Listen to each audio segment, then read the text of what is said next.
It costs that much cause it takes me fucking hours. It costs that much cause I don't have superpowers. So you need to pay for my skills cause exposure doesn't pay the bills. It costs that much cause it takes me fucking hours. You need to pay for my skills cause exposure doesn't pay the bills. It costs that much cause it takes me fucking hours.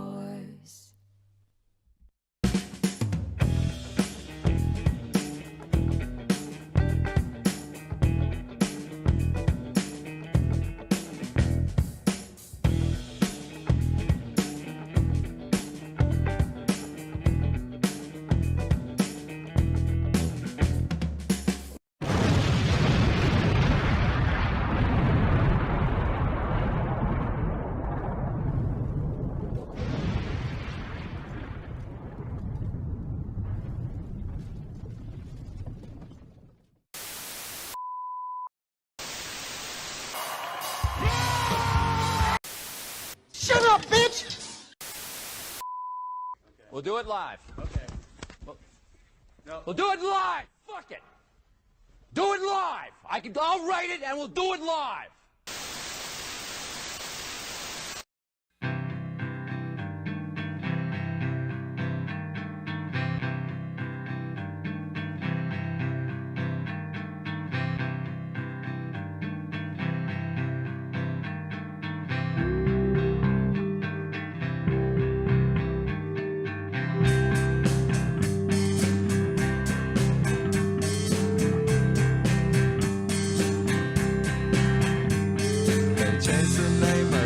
School and all James was can say is, ooh, I'll be second day. Ooh, I'll be second day. Ooh, I'll be second day.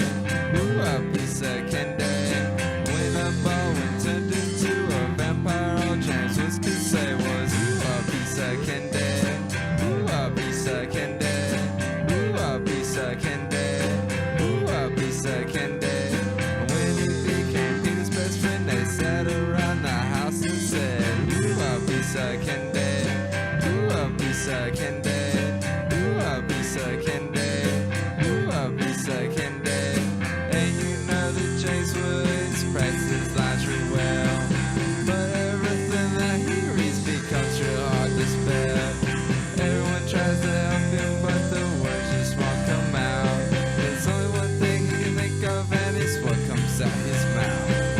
Ooh, I'll be second day. Ooh, I'll be second day. Ooh, I'll be second day. Ooh, I'll be second day. When he comes out of his house, the women scream and shout. Ooh, I'll be second day. Ooh, I'll be second day. Ooh, I'll be second day. Ooh, I'll be second day. When they know that he's an actor, the best of them all when he says, ooh, I'll be second day. Ooh, I'll be second day. Ooh, I'll be second day. Ooh, I'll be second day. Reese's Pieces on the floor and watch him come a saying, ooh, I'll be second day. Ooh, I'll be second day. Ooh, I'll be second day. Ooh, I'll be second day. And you know that James Woods practices lingerie well, but everything that he reads becomes real hard to spell. Everyone tries to help him, but the words just won't come out. There's only one thing he can think of, and it's what comes out his mouth. Ooh, I'll be second day. Ooh, I'll be second day. Ooh, I'll be second day. Ooh, I'll be second day. When he comes out of his house, the women scream and shout. Ooh, I'll be second day. Ooh, I'll be second day. Ooh, I'll be second day. Ooh, I'll be second day.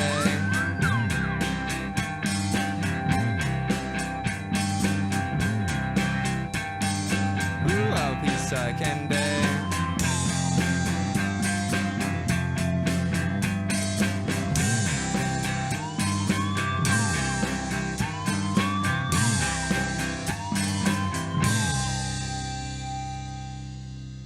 Fucking thing sucks.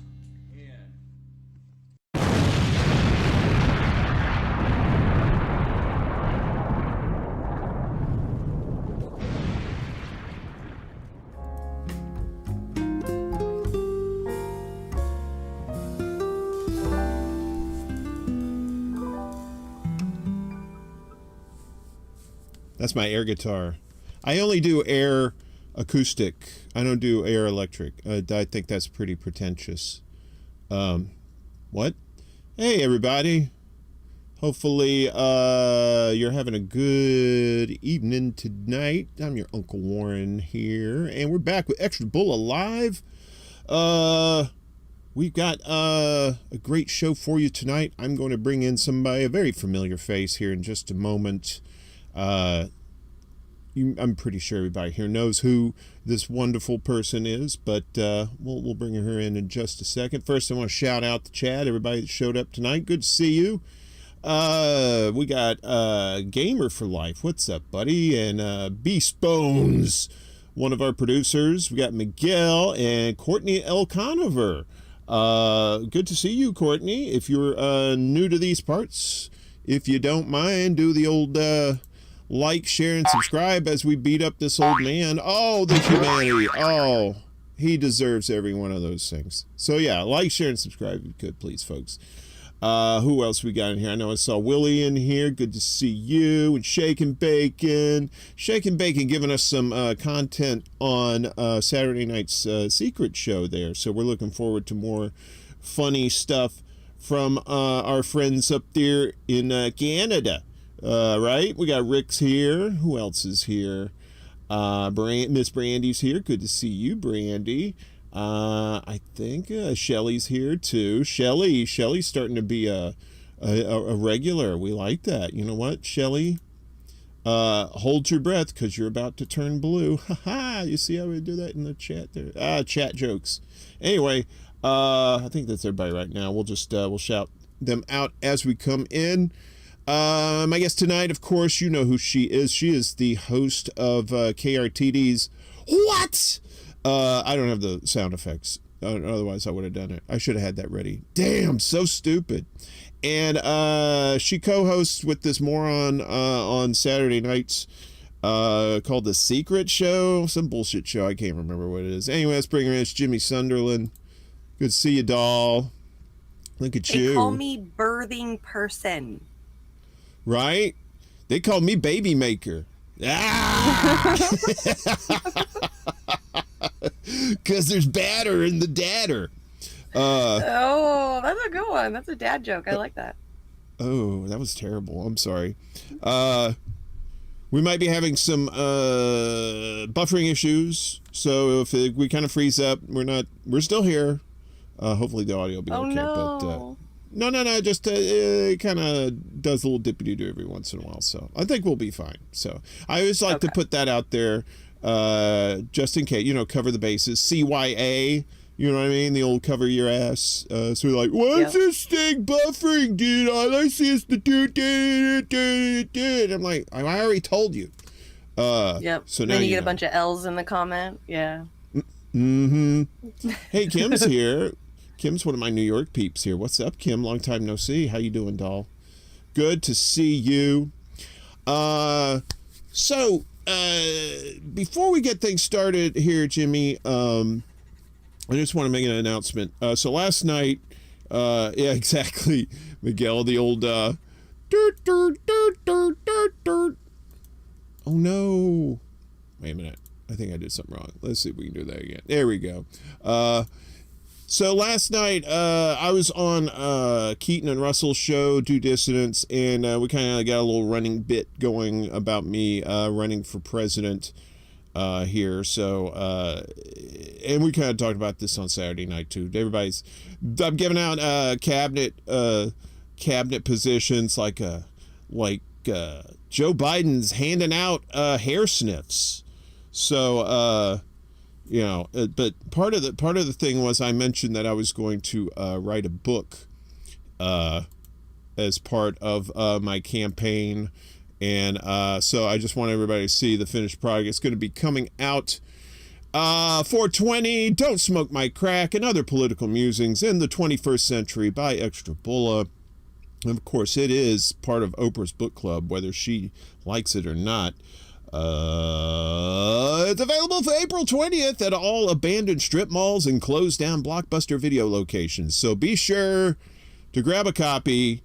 The book is made out of compressed crack. So once you read the book, you can smoke it. It also comes with a crack pipe and a nifty little bookmark that you can put in there. It has like flowers and puppies and stuff on there. It's pretty cool. None of that is true, but it could be in the future. So thanks for indulging me, folks. Jimmy, she's like, what did I get myself into tonight? What is this? Where are the chickens? Is this Saturday night? What the hell's going on here? Where are the chickens? It's dark. It's dark. At least it's dark. Dark? Try my...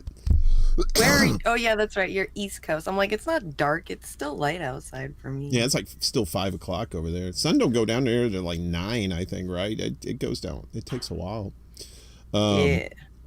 So anyway, Jimmy, you're probably wondering why I drug you out of your comfort zone and onto the show tonight. But I did want to catch up with you. So for those who don't know, over the last how long has it been now? It's about a month or so since the big blizzard there. Has it been about that? Yeah. So in the San Bernardino Mountains there in SoCal, heavy snow, and people were trapped up there. They couldn't use the roads. Maybe there was some food being flown up there, that sort of thing. So that's kind of the gist of what was happening. So now we're kind of fast forwarding to now to see what is transpiring right now. So what's going on there as far as are the roads open? Or is anybody getting any sort of relief that you know of? What's going on where you're at? Yeah, our roads are pretty much open again for driving. We still get intermittent snow here and there. I know even Gamer is saying it in the chat. We're about to get some more snow tomorrow, and they keep telling us that it's going to be like 4 inches or something, and then it ends up being 10 inches. So we keep getting more snow, and then it melts, and then it comes back. I just got through right before the show today, was trying to shovel some more snow so I can get to my laundry room roads are pretty much back open. We have one grocery store in the whole pretty much mountain area except for Big Bear, so food is kind of whatever. I guess you could call it scarce, but people just drive down the hill to get food and then come back up, so everything's back open. But we'll see tomorrow. I don't know how much more snow we're about to get in the next couple of days, so. Well, the good thing about living in the 21st century is you do have food delivery services now too. So if you can't even get down the mountain for some reason, at least they can come up the mountain to you. Anonymous is here. We do have one grocery store. We have the Stater Brothers in Lake Arrowhead that's still open. It's the only one left. And Instacart does deliver from Stater Brothers. That's the only one that I've been doing Instacart through Stater Brothers for probably a little over a year now. So yeah, I'm so glad that's the one that kind of stuck through and stayed good throughout the whole thing, because I tested it out a couple of weeks ago and I have been Instacarting since. It works, so I get Instacart at least. Yeah, that's a great service to have too, especially I mean, it's not like you're in a remote area, but you kind of are, sort of. I mean, it's a little off the beaten path. I mean, especially when you're talking about mountain regions like that. So you have to go up and up and up, and so it's not like you're out there. It's like you're up there. So we got Ghost Start in the house too. Good to see you, Ghost Start. But yeah, I mean, a lot of people were worried about you. We saw the videos that you had made and the pictures you had taken, and these were just giant snowdrifts, at least 6-7 feet tall, maybe more. Yeah, absolutely taller than me. It was about 7 or 8 feet. In certain areas it was up to 12 feet, like in Big Bear. Jesus. But I mean, how's the snow now? You said there's area, you still have places around your house that you can't get into because there's still piled up snow, right? But that's more is it more kind of compacted ice, so it's really hard? Yeah, to get out, and you just kind of it's almost like, I don't know what's wrong. Call me a conspiracy theorist. I don't know what the hell is going on with the weather, but when I was shoveling it today, it literally felt like styrofoam. It seriously felt like I was cutting up styrofoam. But yeah, we're still, the thing is the problem with the area to get to my laundry room, that's like the side of my house. So that's where we were shoveling, like when we were trying to make a walkway to up our stairs through our front yard. That's where we were kind of like throwing the snow, was on the side of the house. And then when the neighbors needed to get the snow off their roof, they were kind of tossing it over to our side of the fence right there on the side of the house. So it's not just regular snowfall, but also an accumulation of us trying to find places to throw snow where we didn't think we were going to go. So, you know, like a lot of the places have melted except for like areas where the sun doesn't hit, but where like snow berms or where people have packed snow trying to find places, it's still piled up high. Probably, I would say it's in certain spots down there, it's up to my waist. So, and you're just trying to dig through it, and it feels like it feels like styrofoam. So, I don't know. That's wild. I mean, that once you get to that level, you're talking about physics, right? So you're talking about snow. Well, like when it initially, at least in my experience with snow, because living in New York here for the last 14 years, living down south and in Cali, I never really dealt with snow at all. Maybe a little ice storms and stuff down south, but like up here, you know, we've had like blizzards, and we've had like some deep blizzards too that would like come up. I mean, I'm a pretty big guy, and then would come up like right up to my belly, like right above my belly there, and that's pretty fucking deep. So you know, and so it's all powdery and light and stuff at first, so it's easy to shovel then, but as gravity sets in, and then like the ice crystals just start bonding together, and that's what's, you know, and then people walking on it or doing whatever, or more snow coming on it. You know, it's like the ocean. You know, when you get to the bottom of the ocean, you got like this high pressure because of all the volume of the water, and you kind of have that with snow because you have all this snow on top. Everybody thinks snow is light, and it is in small amounts, but like in big amounts, it ain't that fucking light. And so it just all gets, and then you got to get down into that later. It's just a nightmare. Yeah. So, I mean, we're all glad that you're okay and everything. So, has like any of the, like the county or any of the local government systems there, have they done anything to help with relief? Because you said like there's like one store throughout the whole area that's open. I mean, are they doing anything to help other people? Like, what about people who've died and that sort of thing? Is there anything you know of that's going on like that with those efforts? No, not that I know of. I know that those people had already had their funerals and stuff. So no, we're not getting any kind of state help. They didn't even declare it like a national emergency until after it was already done. I'm pretty sure they're helping like up north and in like the Malibu Mountains and the Calabasas area where there's a lot of flooding and stuff like that. They're probably helping out there. But no, we haven't gotten barely any help. A lot of the food, there's still food donations out in areas, but those are all local donated stuff. And it's still dangerous out there. We don't even have sidewalks as it is. It's just mountain roads, like, you know, one way, two lane roads with nothing on the sides. It's just, you know, it's just mountain. So when we have all this snow now, all the snow berms are accumulating on the side of the road, so there's nowhere for people to walk. And we just had a guy recently got run over because he had nowhere to walk, and this car, I guess somebody from down the hill was driving around up here and hit him, and he passed away. So it's still dangerous up here, but nobody cares. I mean, we're unincorporated, so nobody's really going to help us out. Sherry Wise in the chat. Good to see you, Sherry. She says you need to get Gavin Newsom to buy a winery in your area, Jimmy. That way you'll, you know, or just tell everybody you're Ukrainian, and you would have been out of there in like 5 minutes. They would have had like every helicopter on the planet over there, like, oh, you know, with people going down the cables, you know, those kind of folks. I know. I should have signed up to house a refugee, Ukrainian refugee. I should have. I know, right? Hey, I mean, It's called gaming the system, right? I mean, if the house is against you, you gotta find ways to break even, right? Yep. We got Anna Mayers on Rockfin. Good to see you. Anna says, I love snow. If I could snowboard to work, I would. I mean, I like snow too. I just don't like an ocean of snow.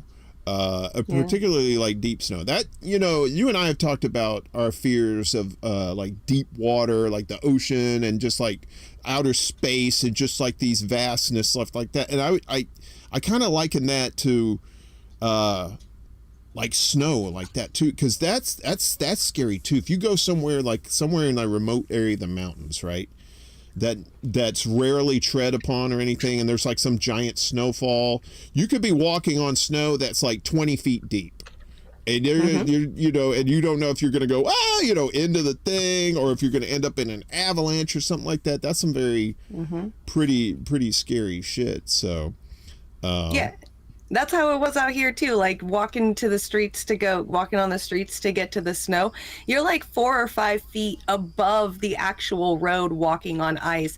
And I swear to you, every goddamn time you find a hole, like I don't know if you've ever like walking on sand, how hard it is, especially if you got flip-flops on. It's like really hard. You really have to like pull up your foot and watch every step. It's kind of like that, where you have to like, you're terrain that's just sharp and edgy and uneven, and then you got to watch out to make sure that it's like hard enough and solid enough that you're not gonna like fall foot first into it, which you do like at least 20 times. I was so mad walking back from the store. I took like 3 or 4 breaks. I was like treading along, and I was getting so mad I kept falling into like holes and shit, or just creating holes. I just like got myself out of the hole, and I sat on the snow. I was like, fuck this, I'm done. I was so goddamn angry. Just angry little face, like, I don't want to do this anymore. I'm just gonna sit here. So mad. Well, I mean, the difference between you and I, as far as like where we live, here, I mean, you have snow plows there too, but it took forever for the snow plows to get up there, right? So we have this. Yeah, there wasn't. They couldn't get up. Yeah, they couldn't get up, right? So, and also, like you said, there's no sidewalks. So the way things work here, at least in New York City, I'm pretty sure in like a lot of East Coast cities that deal with snow every year, they do this too. So they'll know when the snow's coming. You'll see people, like businesses, put salt out on the sidewalks there, out in front of their businesses. Some people do that, and you'll see that residential buildings too with these brownstones. Some people will do it, but then some people won't.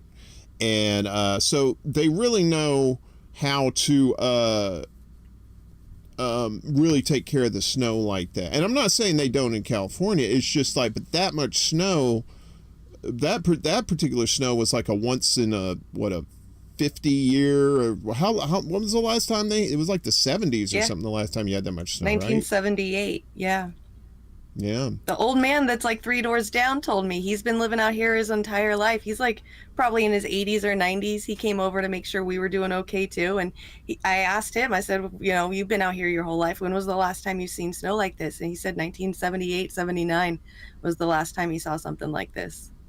And he said it's already surpassed what he saw in 1978, 1979.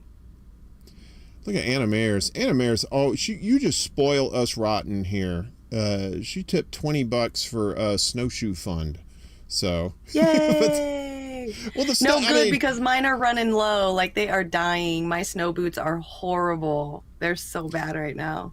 We'll pass this along to Jimmy. We're pretty much done with the snow here. So it's gonna be it's already spring. I mean, it's in the 60s here now. So yeah, you guys got summer now. Yeah, look at my poor boots. There's my boots. They're just tore up. They're like not even lasting anymore. They're pretty much done. I mean, look at the front of them. They're just all brown and used up. Yeah, they're bad. I need new ones so bad. Your favorite person's here. Sam Cedar is king. How you doing, Sam? Hi. Good to see you.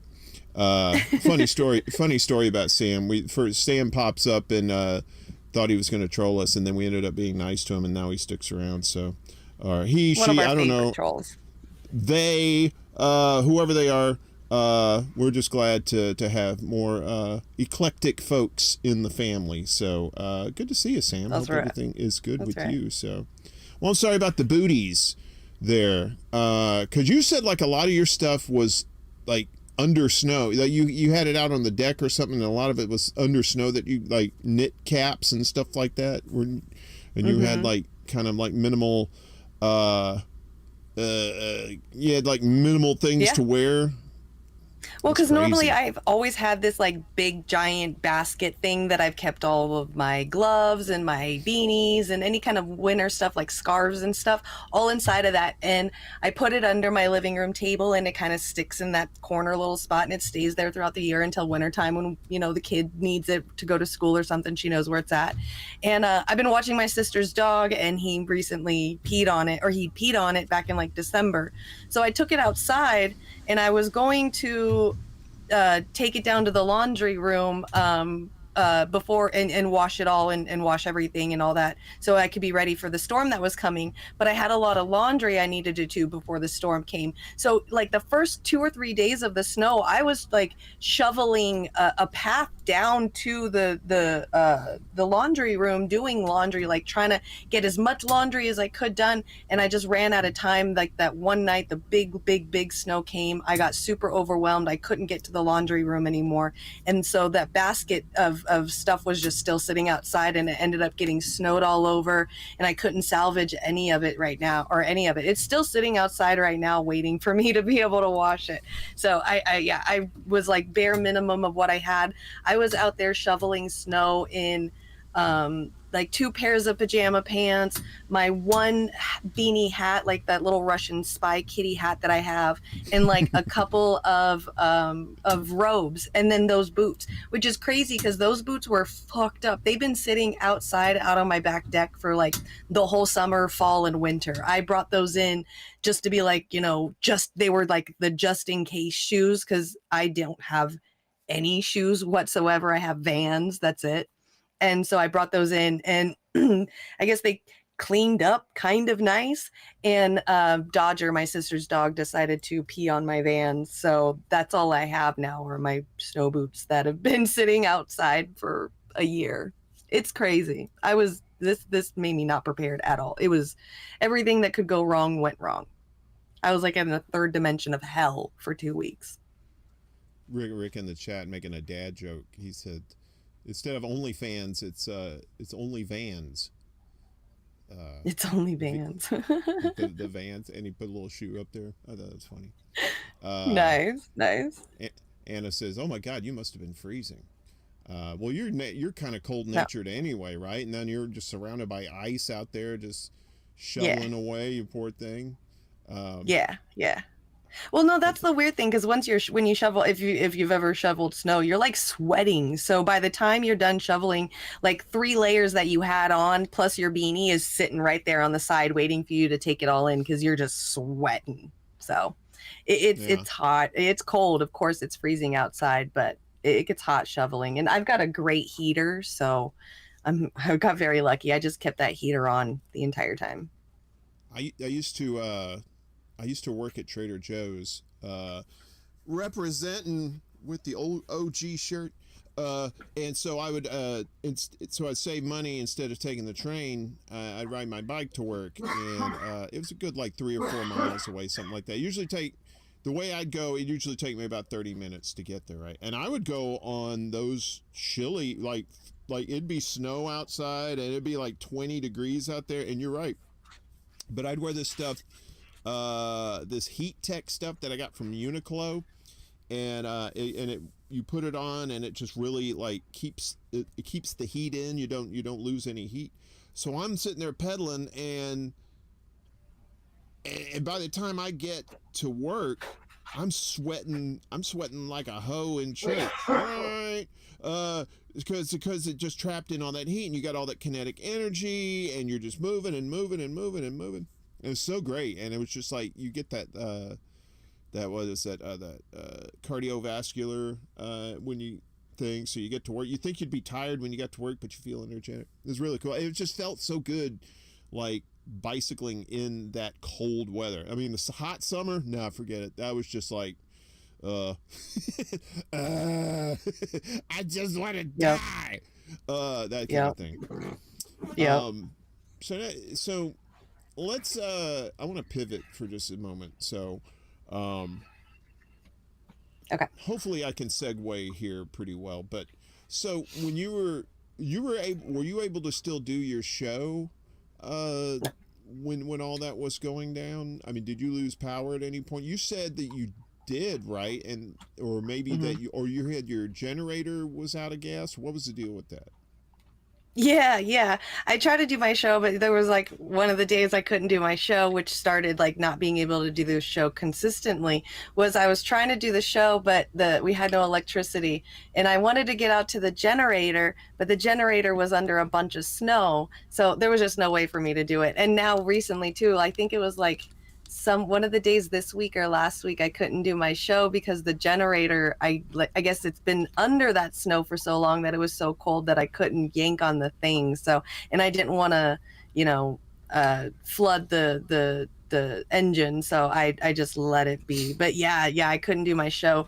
It started for the first 2 weeks just because I was like in the moment of just trying to make sure neighbors were okay. We were okay. We had food. We were doing all right. I was saying on my show earlier today, and I've said it a couple of times. My kid was stuck at a friend's house, and I didn't know if their house was safe enough, if their roof was going to cave in, if they had electricity or a heater, or if they had enough food to take care of her. So my concern was with my kid every day, making sure my kid was all right. I was like texting her and calling her 3 times a day, making sure my animals had food, because at one point they had ran out of food, and I had to like cut up lunch meat and stuff and for the dogs, and then give the cats like legit straight up tuna from a can. So it was just like touch and go there every day that I just I didn't feel like putting my energy towards looking at what else is going wrong with the world when I needed to take care of myself. Kind of like what Kim Iverson told me when I did that interview with her. She said,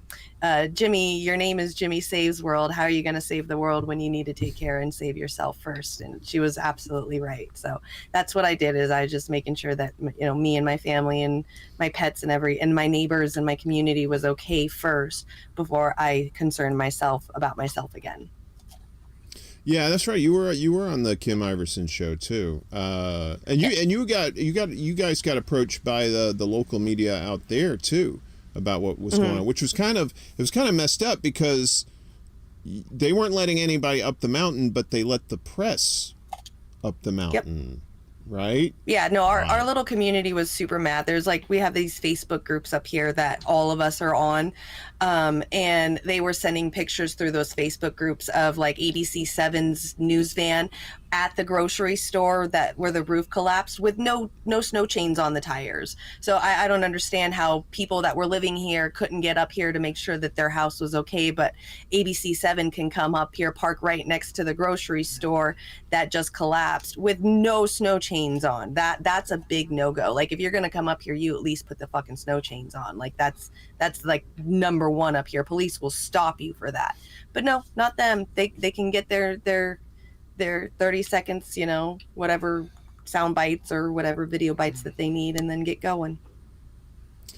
Okay, getting a lot of love in the chat for what you went through, Sherry and Gamer saying they're sorry you went through that. So, but it didn't dampen your spirit though. It was a little crazy there for a bit, but you're a tough chick.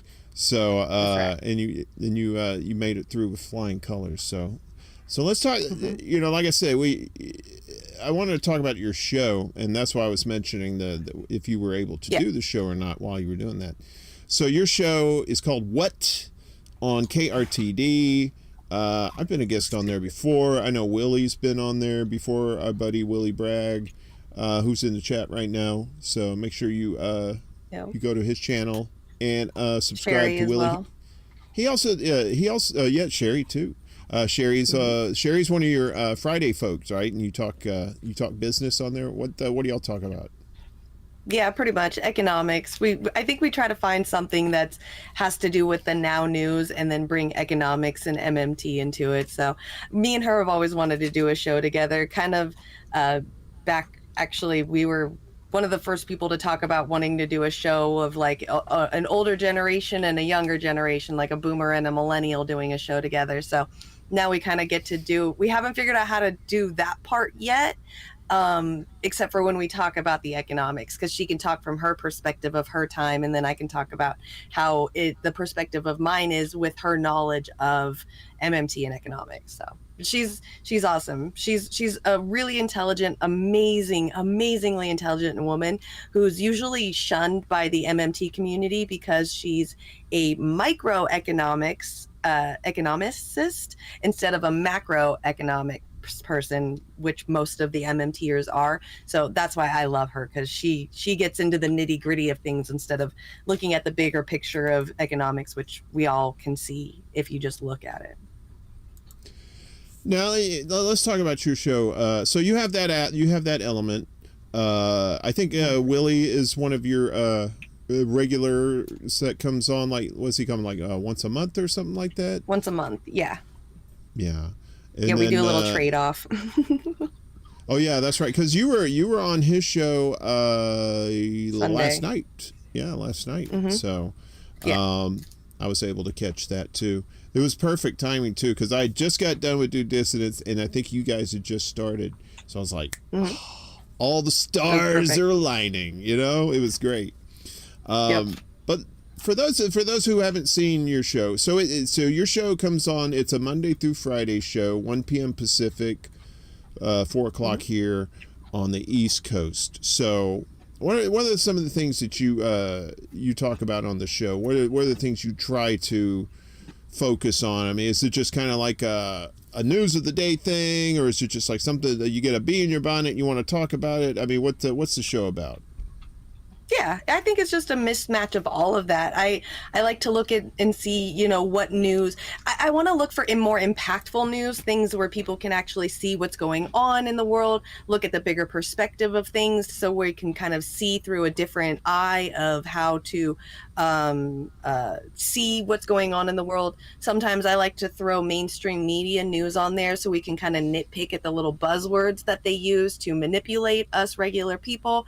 I guess today I got kind of into like the drama because I was talking about Anna Kasparian's little tweet and stuff, but I really like to stay away from like a lot of the drama stuff, because there's obviously bigger fish to fry and bigger things to worry about. So my thing is just, I guess recently I've been more getting into like natural disasters have been my thing. I think I'm kind of traumatized from the snow, so that'll probably shoo away. But I don't know. I like to maybe talk about things that I already know about, and I can kind of get people to see through a different perspective. But then there's certain other times where somebody says, oh, this is on the news, this is happening right now, and we kind of go and look it up and search it up, kind of like this morning when we were looking at the trade and derailment out here in California. So it's just a mixed match. I haven't really figured out what I want to do with it yet, but I kind of like where it's going anyway, of just, you know, whatever's on the news. I don't care if it's important and it's going to help people learn something every day, then I'm cool with it. So come here, lady. Right on. Oh, we have breaking news here at the Extra Bulla Television Network. According to my calculations here, and by calculations I mean me looking at a number, we have reached 400 subscribers here at Extra Bulla. So thank you everybody who has subscribed. We appreciate it. We were like at 390 something last night, and then we're very close today. I'm not usually one of these people that's just like, come on, we're so close. I mean, I'll cheerlead for other people's channels, but you know, I'm not really so much for myself. But it's kind of nice, you know, but I do like milestones, you know. So 400 is a good milestone. Anyway, sidebar. That's right. Congratulations. You know, woo, woo, woo. Well, I have to say though, that I mean, I guess that's not really a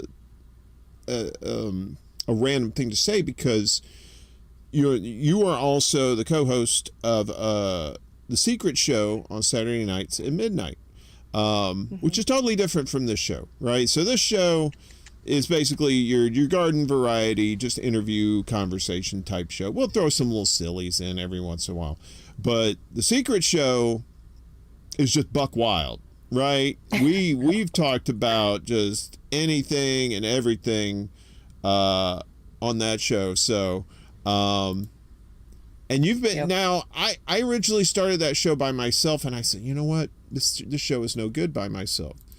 And you were the first person I thought of, and because you and I have a really good rapport anyway. And I said, well, I'm pretty sure she would. I don't know if she'd want to do this or not. So when I asked you to do it, I was a little apprehensive. I was like, she's probably going to I don't know. Maybe I could do it once. And you were like, no, let's do it. Let's do it. Yeah. You were like really I'm all excited about the fun. I'm so about the fun. I think last year when you guys were all getting to know me, you all thought that I was like, some like stuck up, super serious kind of person, which I was kind of trying to portray at first because I just didn't want to be known as like some silly bimbo, but I am a silly bimbo, so fuck yeah, I was so excited to do it.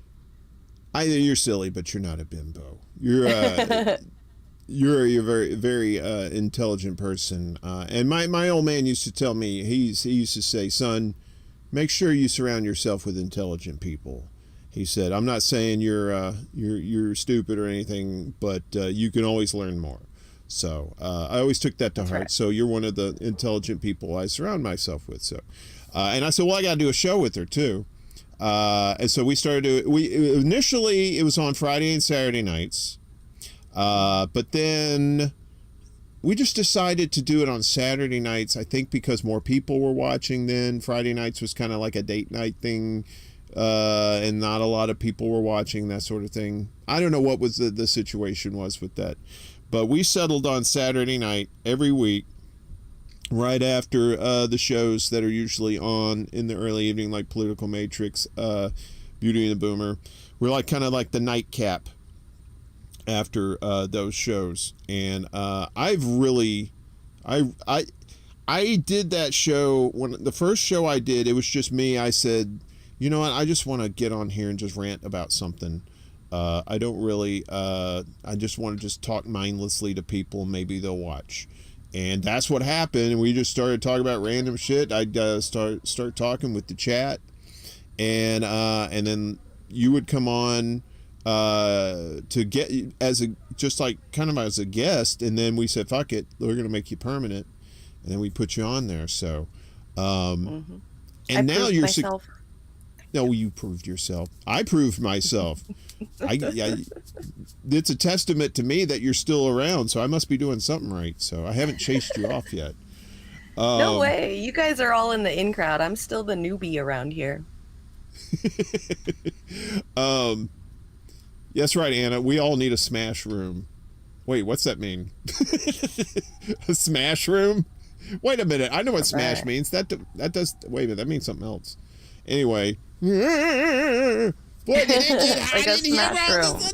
Oh boy. Where you can like go in and smash things. Right? Or smash means like all kinds of things these days. It means to eat, right? I'm gonna smash this burger. And or it means like, love is in the air. That kind of thing. That kind of smash. That kind of smashing. Yeah. So now when you started the show, you primarily do it on KRTD. You also do it on your Jimmy Saves World channel and sometimes on your Image Production. Is that right? You have those channels. Yeah, I do the Image Production one on Twitch. Okay. So that's right. If you're going to stream, diversify your platforms because you never know when the man's going to bring the axe down. So that's a good tip for other kiddies out there. I stream to a lot of channels through StreamYard on there. I do KRTD's Facebook and Twitter, and then Shane's Facebook and Twitter, and then KRTD's YouTube. My image, I think it's my Jimmy Saves World YouTube, my Image Productions Twitch. And I was doing Rockfin for a little bit, but I stopped. I think I'm going to go over to Rumble because it seems easier. Yeah. Yeah, it's and Rumble is kind of like an up and comer. I know they say it's kind of more of a conservative site, but I don't know. I'm seeing a lot of lefties on there too. So you're kind of seeing people in the mix on that platform as well. I'm conservative passing, so it works. You're conservative passing because you're a white girl. Yeah. Is that? Mm-hmm. She's a white girl. She must be conservative. Oh, she doesn't live in the city. She's not a in the city girl. She must be. Yeah, I'm a mountain girl who's white. I'm absolutely conservative passing. We got dances with squirrels in the chat too. What's up? Good to see you. What's up? Awesome no, you're dog. right. So when you came, at first when you got to KRTD, you weren't doing shows per se. You didn't have your own show. You were on shows. I mean, I remember seeing you the first time I saw you. We had an interaction together before. I think before I ever even saw who you were, or maybe I knew what you looked like because I'd seen you on Joe Firestone's show. But you didn't know what I looked like, and you thought I was some young black dude. Remember that? Because you know, I got that hip lingo. Because you know, right on. You know, but I always tell people and your name I'm more is hip. Warren, so I was like, oh yeah, for sure. I don't know many black people named Warren. I know Warren Moon was a quarterback. Warren Sapp. Those are both football players. Those are the only two black Warrens that I know. Okay. I like to think of myself as a black Warren because I like funk. So, but that sounds racist. I'm sorry so I'm not for gonna say assuming your race. That was funny though, and then that was because it was the young black dude, totally not a young black dude. But you and I started talking a little bit because we at the time I was helping to edit video for Joe Firestone, which kind of turned into a debacle, and so I had to leave that alone. But you came on board when I was with INN, and you helped out there as well, and then we left and started doing our own things. And now you're doing your show, put KRTD over the top, over the 1,000 subscriber mark. So kudos to you for that. I mean, I know you're going to say, well, it wasn't me, because you're very humble, but you were a big part of that, right? And now you got Willie Braggs on there, who does a show every Saturday night, I believe, and on his own show too as well. So, but I mean, looking at KRTD now, right? Our buddy Shane, who was running it now, I think he stepped down. Did he step down as from running KRTD? He's still running it. I mean, I guess technically he's stepped down and I'm running it, but he's not left or anything. He's still there. So. Anna, have a good night. I think she's going to get tacos. I'm assuming that's what these emojis are. She says, "Love you, fams." And it looks like 2 tacos, and then time, and then snow. So I'm not too up on code, but I'm pretty sure that means she's going to get tacos. So enjoy yourself. But I mean, where do you see the you're also like the vice president of KRTD too, right? So where do you see the network going, like throughout the end of the year? Is it going to go away? I mean, I hope not. I mean, do you think you guys are going to add more people? What's going on with KRTD? Yeah, I think he wants to add. I think we're just going to let it do it naturally, let it flow naturally. I think Shane tried the whole business model at first, wanting to, get the whole business part, mission statement and LLC going, get a whole bunch of people in. So we have a bunch of people working. So eventually we can start making money. I think what it is Shane was just a young kid who had a really, really, really big dream. And he just got way ahead of himself and didn't realize how brutal and hard the internet can really be. And so it took him a year. I think what he did is he got like a week there about a couple months ago. For a week, he was just really disheartened and really sad. And I told him, just take a week, take a little bit of a breather, figure out what you want to do. And we did the Rage Against the War Machine rally coverage a couple of weeks ago.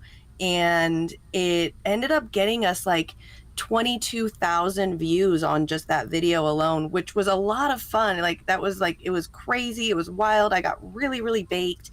But it was really fun.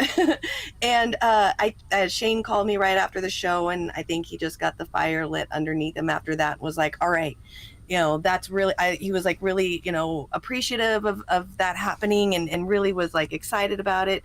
But I think he kind of came back into it with a realistic point of view now of just going really slow, only being a few of us here at KRTD, and just taking it as it is. If people want to join, we're going to be there for them and help them make a show if they want to do a show. But we're not going to, go out and recruit people and all that crazy stuff, like businesses do. We are just enjoying it and having fun, and kind of letting us do our own thing on there, whoever has a show. So it's cool. It's nice. It's small and relaxing now. So Sherry Wise, she brings up Rage Against the War Machine was a good time too. So yeah. that was a big event for you in KRTD, right? You want to talk about that? Yeah, we weren't even expecting that many people to be watching us. We had been prepping for about a month. We got Willie Braggs and Shane to go stay over at Sherry's house, who was right close to where it was happening. So, I gave them a call that night and called them that morning so we can prepare. I was hosting. They were going to be, all three of them were going to be on the ground, videotaping the actual event itself. We were going to cover it as if we were a media team. So that's it. We were just expecting to, be one of the other people that are covering it, just like all the other streamers were doing. But for some crazy, cool, odd reason, we ended up getting a lot of people watching us. I don't think we were, or for any, I don't even think I checked. I don't think we were first place of like the most viewed or anything. I was just ecstatic of that many people wanting to know about the Rage Against the War Machine and us being able to provide it. And then that many people showing up was just really shocking, way cool. It went 6 hours long, and I got really baked, very, very baked. So we did some bong rips for tips. We did bong rips for tips, and apparently I'm cheap and allowed people who gave $2 reason for me to take bong hits. But we're going to do it again, though. KRTD is going to have a 420 in April 20th. We're going to have a 420 live celebration, and we're going to do bong rips for tips again. Yay! I was about to say, people were like giving you Monopoly money. They're like, yeah, I'll take a bong rip. That'll work too. Yeah.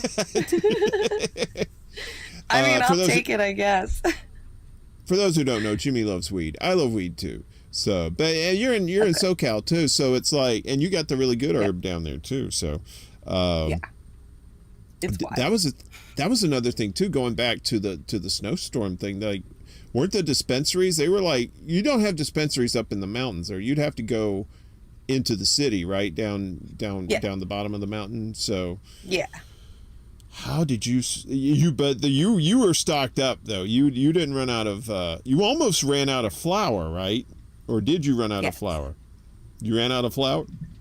How did that? Almost. What did you do? No. Yes, I did. But I had a backup jar of wax, so I just did that. Yeah. Willie said, "I love people who loves weed." He loves weed. Well, then you and Yona, our buddy Yona, are probably going to be best friends, Willie. So, because he loves the weeds. A lot. Gamer says, I love stoners. I know, we're like pleasant. We're the best people on the planet, right? That's right. Yeah. That's right. What violence has ever occurred when people were smoking pot, right? If there was any, it was like slow motion violence. So yeah, it's self-violence. Like you're killing yourself because you don't want to get up to go to the refrigerator to get food because you're too lazy to get up, but you're starving. Or you end up falling asleep on people during a StreamYard conversation. That's true.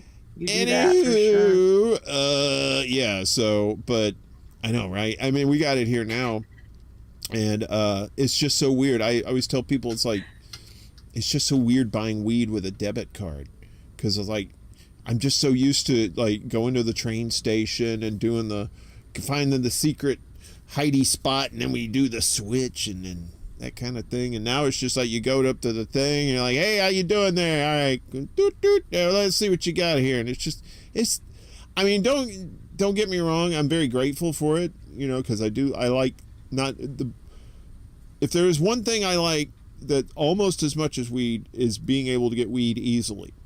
I don't want to go on a fucking hobbit journey to get some weed, right? Like when we lived in California, my roommate and both my roommates, they go from L.A. all the way out to Riverside to get weed from somebody. And I'm just like, the fuck? Because these weren't personable people. Me, I'm a very personable person, so I got to know all the stoners and the potheads, particularly in retail, because that's all it is. If you ever wonder why they never drug test for retail jobs, it's because you would not have retail. There would be no retail workers if the retail drug tested you like that. So just so you know, like if you ever got a job at a bookstore, like a Target or something like that, they'd be like, nah, we're not gonna drug test you. Come on in here. Do you have a heartbeat? Oh, really? Okay, go ahead. You're in good shape. Yep. So yeah, getting the easy access of getting weed is I used to think it was just kind of like a part of the culture of having to go, your dealer comes to you or you go to the dealer and you do the exchange and then you talk and stuff like that. And I guess there's a culture to that in some way, but I don't know. Fuck culture when it comes to that. I just want to get my smoke on, especially when I'm like, hey, cornholio, and I got the shirt over the head and I'm like, I've just been so disappointed by dealers. Like they'll be like, this is the best shit ever, and then you smoke it and it's just like meh, it's all right, it's just mid-grade. I like being able to go to a store and having a variety of choices to where I can smell it and look at it and be like, that's the one I want. Absolutely. Yeah, I mean it's like going to Whole Foods, you go in there, you just got all kinds of different brands and different types and stuff like that. I mean, yep. I'm kind of old school. It's just like, all right, I've always put my trust in the dealers because I was always like very careful about who I bought pot from, especially down south, because you go to, both of yous can go to jail just for buying pot. I mean, so right. Ridiculous.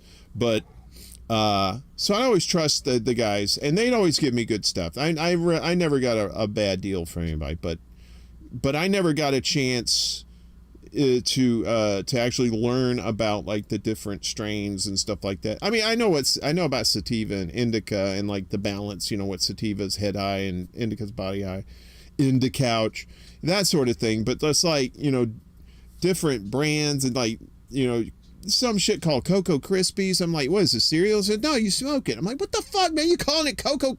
What the hell's these names, man? Just give me the shit. I'm gonna just smoke it. I don't give a fuck. That's why I don't like labels.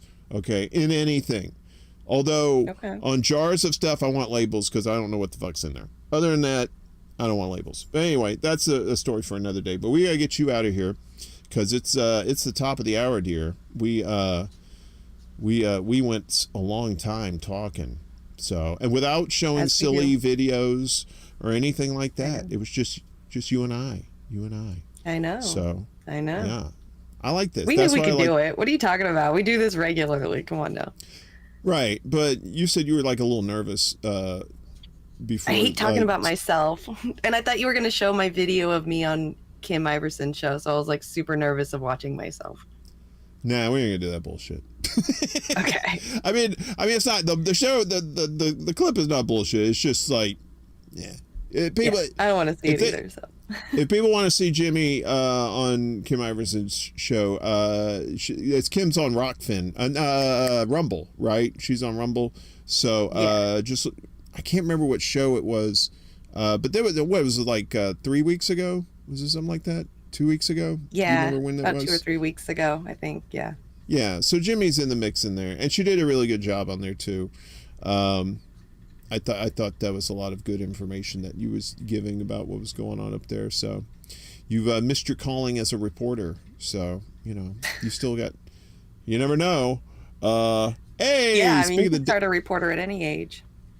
Speaking of the devil and he shall appear, DJ Hyona in the house. He just got home and he's just in time for the end of the show. That's okay, bro. You can rewind this. It'll be good times. So So for this week, what's going on with you? I know you got your show. Anything else going on with you? No, just my regular show. Just the normal show the rest of the week on the weekdays, 1 p.m. Pacific. Is that 4 p.m. Eastern? And what channels can they watch it on? What platforms? Okay, so if you've got a Facebook, you can do KRTD Media on Facebook. It's on KRTD Media on Twitter. Same with YouTube, KRTD Media, and Jimmy Saves World on YouTube. And then Image Productions, which is just my name backwards, and then Productions on Twitch. And I think that's all of them. Yeah, we got your link tree in the description down below the video here too, so people can check out where they can find you and that sort of thing. You'll also you'll be co-hosting with me again this Saturday night, and we have a special announcement, special surprise. Oh, damn, lady, she's excited. Lady, you all right? Maybe lady doesn't like surprises, but so this Saturday night is a very special episode of the Secret Show because we're gonna have Jesse Jett on. He contacted me. He said, he said, y'all doing a show Saturday night? And I said, does the Pope shit in the woods, son? And he's like, it sure does. So he's going to be on Saturday night with us, and that's going to be a good time. A lot of music. He just released a new album, I believe, a spoken word album. I don't know if he's got music on there or not, but I know he does a lot of spoken word on there. So we're going to have to check that out and get him to sing for his supper, as it were. So I think that's going to be a good time. I'm looking forward to that. That's midnight on Saturday, Saturday night, midnight kind of thing, into Sunday morning. You know how that goes, East Coast time. But anyway, I think that's it for tonight. I appreciate you coming on. I appreciate everybody in the chat that came out to this evening. A pretty decent crowd. So, you know, you tell people you're going to have good people on the show, they come a running. So, but we usually have a lot of these folks in the chat are the same folks that see us on Saturday night too. So, but I appreciate everybody coming out. Hang on just one second, Jimmy. I will say goodbye to you here properly. I just want to make sure that I don't do anything stupid here. Okay. Maybe I will. Okay, so hang on just a second. Yeah, I know, right? Godspeed. I'll need it. Thank you everybody for coming out tonight. Like I said, we're gonna be back Saturday night with Jesse Jett, me and Miss Jimmy. Sunday night I will be back with Mundus Ultra. We'll be not quite sure what the topic is going to be yet. Last week we did space and kind of the weird shit that's in space, and it was a really good time. I like that kind of stuff. So oh fuck, I almost forgot. Okay, so Sunday night, I know what's going on.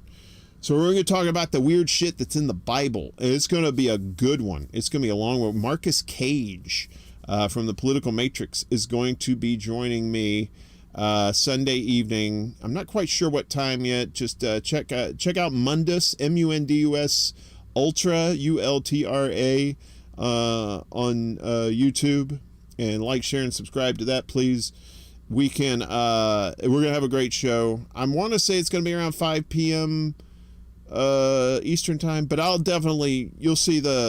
get the notification for it. So, but that's gonna be Sunday night with Marcus. I just talked to him today. He said he's going to do it. I love Marcus. Marcus is good gamer. He is really good. And I think this is a good one to end on with Rick with the space goodies, and DJ Hi Jonas says it best. So grateful to call all y'all friends. It's so great. It's the love Jonas sends always. So I love all y'all. I want to thank Jimmy. I appreciate y'all for coming on and for watching. We're going to see you Saturday night. Me and Jimmy. Wash your ass. Keep it clean, because you never know when somebody's going to be down in there and looking for their car keys. It's a weird place to put keys. I don't write the rules. May the force be with you.